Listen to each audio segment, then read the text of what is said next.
Well, that was worth waiting for. I hope so. No, it was. It's No, cool. I like it. I think it's a nice trailer. Anthony Lucero was my editor, so he did a really lovely job on editing. Right. Now, you had problems trying to get this movie made because there's this 3-letter word involved with this film. Yeah, yeah.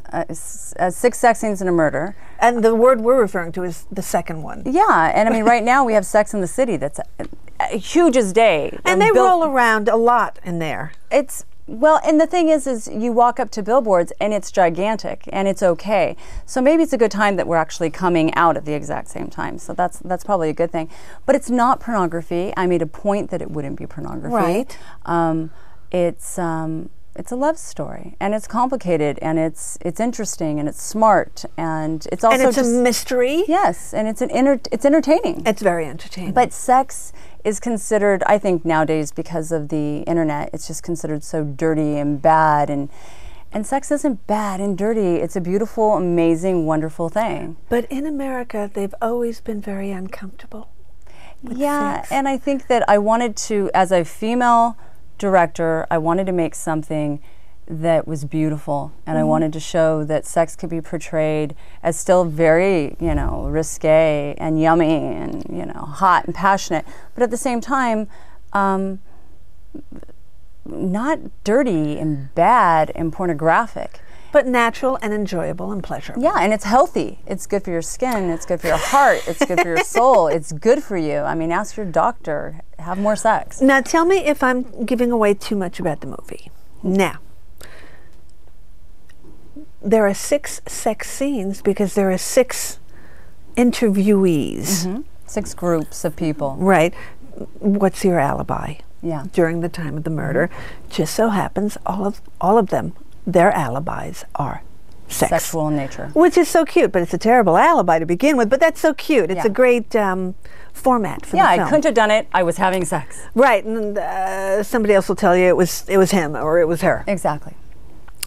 But when you mention love, I go, wait a second. Every one of these sexual acts, these joinings, these moments, they weren't in love.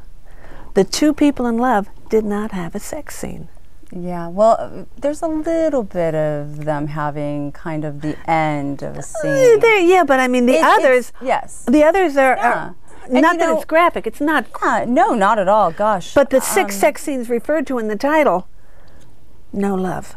Yeah, and I think that that's okay. Yeah, you can have sex without love, and you can have, and it's still respectful. The thing is perhaps with the secretary and her boss, maybe they are in love.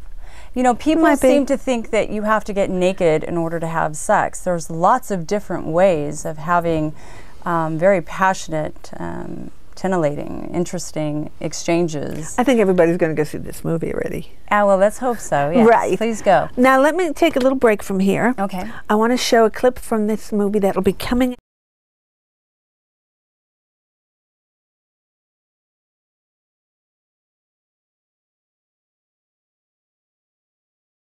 Okay, that brought us back to reality. Yeah. It's you try to be uplifted by it, and it's difficult. And there, but for fortune, there's no reason why he got it. They don't know any relatives in his family. But in any case, I'll leave it at you should go see it. And it's at the Roxy starting the 30th, which is the same day your film starts at the Lumiere. So you go see this first, and then you can be uplifted later on with the 6 sex scenes and a murder. Yeah. But I do think, this is a very powerful piece, and it's really interesting, and you know, it's a nice reminder that life is short and precious, and that we should enjoy it. And to just see how he deals on a day-to-day basis. But in any case, let's talk a little business here of filmmaking. Okay. I thought it was very interesting. Because to me, we start out, we want to make a film. How do we get the money? That's harder than creativeness, creativity. Yeah, I think they're right up there neck and neck. I mean, depending on the day. It kind of turned out pretty easy. Yeah, no, I was very fortunate. I was in the right place at the right time. But I think you have to really make sure that you get out there so that you are at the right places at the right time. But you didn't know when you went into that hotel for a meeting with your crew? Nope, I did not know, and thank God my co-producer, best friend, Ramona Miramonte, and I were walking out, and the Young Entrepreneurs Group happened to be having their meeting there, and she said, "That's the meeting we should have been in." And I said, "Yeah, that is the meeting we should have been in." And I said, "Well, let's go in. Come on." And she said, "Oh God, come on, Lucy." And I said, "Come on, Ethel." And we went in. And they were just breaking up. And I said, "Are you guys done?" And they said, "Yeah, but we're going downstairs to have a drink." And there must have been about maybe 50, I'd say about 20. And so I said, "Let's go. You know, it will put you over like maybe 15 minutes over your bedtime. Come on." She doesn't drink. So we went downstairs, and I said, "Would anyone want to hear me pitch my project? I'm making a film." And so the gentleman that sat next to me just so happened to be the owner of mypleasure.com, which is a sex toy company, but does not deal with any videos or any pornography whatsoever. And he actually is a sex therapist, and one of, you know, the top sex therapists in the country. He writes for several different magazines and for Cornell. And bottom line, really smart. He gave you everything. He gave me my connection to Rob Meadows. And this is the thing, I talk to people, you know, people always are approaching me, asking me, how do I make money? You know, if you're making a film about God, you know, go to church. If you're gonna make a film about sex, sit next to a sex entrepreneur. You know, yeah, right. and ask and at least try. Yes. And I was very fortunate. So I have an amazing investor, and he has been hands off, and he invests in people, and he invests in people that are going to polish stuff and what finish was your it. budget? It was $200,000. You got a lot out of $200,000. I got a lot of gifts and a lot of care and a lot of love. There are so many layers to making a film. You got an airplane. Yeah. You know, as soon as that movie started and I see that airplane, I go, lady's got a budget. Yeah. She's got a budget. That's my airplane. Well, not anymore, but that's a whole other story. No, we can't go on with that. But yeah, I used every single thing I own. You every paid your thing actors? I paid my actors. I used my cars. I used all my clothes. I have a collection of noir, you know, clothes, right. Vintage, and I borrowed and I begged, and I was very fortunate to have a crew of people that are outstanding. Now, since you have an investor, what is the responsibility to pay back the investor? Just so, you know, a quick little I think every single person's different. It just depends on what kind of contract your gig you it have. is. Yeah, what is your contract? What is your exchange? Right.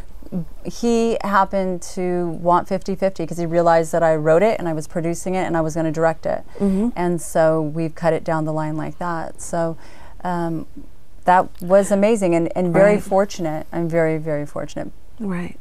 And now that it's going to be at the Lumiere, it will be recouping. Yes, yes. And hopefully other theaters will respond and allow us to, you know, place it there. Might go on video, might go on websites. Yeah, Panorama Entertainment is distributing it right now. All right, so it's got a life. Yes, and we're trying to get on Netflix. So Netflix, if you're out there, call. Oh, you know how fast our time has gone? How fast? So fast it's almost all gone already. Really? You got more projects coming up? Yes. You're not giving up making movies? No, I have another film. It's called Mass Pleasures. And you'll be back here then. Oh yeah, it's a psychological, sexy, interesting. You'll have to see it, and you can say mass pleasures, right? Because sex scenes and murder is complicated, but you could say mass. Can you say it? Maybe I should try mass pleasures. Masked, like you're masking. Oh, mask pleasures. Mask pleasures. Masked. M-A-S-T. With a D. Masked. Masked. Like you're masking. You're masking. Mass pleasures. Masked. You know, I'm just trying to share with you. I'm sorry, Bonnie. I got to tell you, we're closing with Mr. Lonely. Oh. He doesn't believe in himself, but also he becomes somebody else. He becomes Michael Jackson, and then he falls in with a whole bunch of personality, celebrity impersonators. It's a wacky film. It sounds kind of and wacky. It's going to be in a landmark theater near you this Friday. Oh, okay. And let me remind everybody, 6 scenes Is 30th. May 30th. May 30th. Yes. Not this Friday, but May 30th. But Mr. Lonely, you can go see that and get that out of the way before 6 scenes opens. Thank you so much. Thank you for having me. It goes so fast. It went really, really fast. You see, I didn't, you know how many I asked? I asked maybe this many. Yeah, it was actually very wonderful and not so painful. I wouldn't hurt you. No, you didn't hurt me at all. No. Thank you. Good night from Movie Close Up. And here's Mr. Lonely, and thank you. Thank you Thank very much. you.